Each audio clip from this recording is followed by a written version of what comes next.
Have you ever wondered how the story of Adam and Eve ends? Who died first?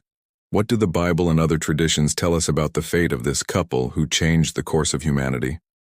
This is not just a story about who passed away first, but a reflection on life, mortality, and purpose, questions that still resonate with us today as we consider our own existence. Today we will explore surprising details from the biblical account, apocryphal texts, and cultural interpretations you've probably never heard before. Stay until the end and discover what the end of Adam and Eve can teach us about modern life. Adam and Eve are central figures in the Genesis narrative. According to the Bible, they were the first humans created by God and lived in the Garden of Eden, where they had access to the tree of life and could have lived forever. However, by eating the forbidden fruit from the tree of knowledge of good and evil, they disobeyed God and were expelled from Eden. This act introduced mortality to humanity. The phrase, "For you are dust, and to dust you shall return," marks a pivotal moment in the story, underscoring the inevitability of death.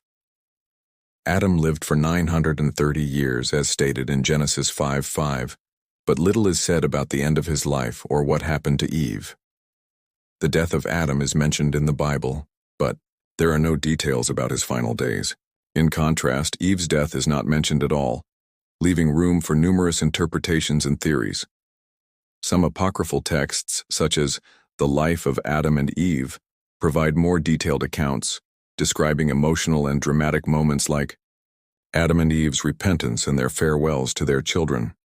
These texts offer a more human and intimate portrayal of their final days, but are not part of the official biblical canon. This raises the question, why did Eve not receive the same attention in traditional narratives? Did she outlive Adam, or did she die shortly after?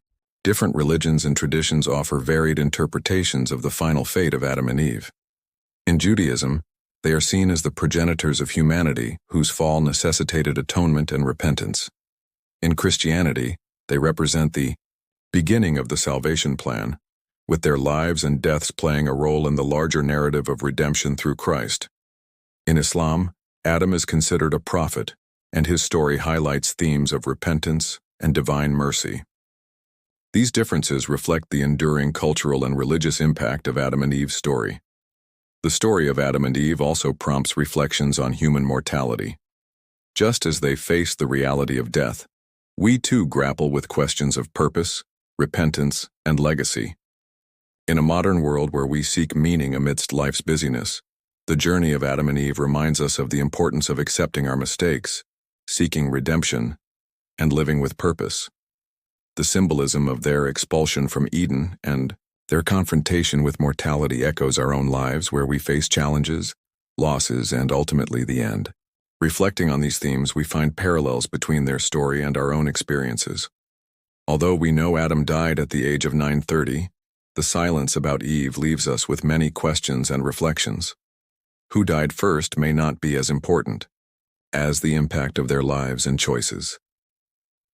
What do you think happened to Eve? Share your thoughts in the comments below. The true legacy of Adam and Eve lies in the lessons we can draw for our own lives. If you enjoyed this content, like, share, and subscribe to the channel for more fascinating and thought-provoking stories. See you next time.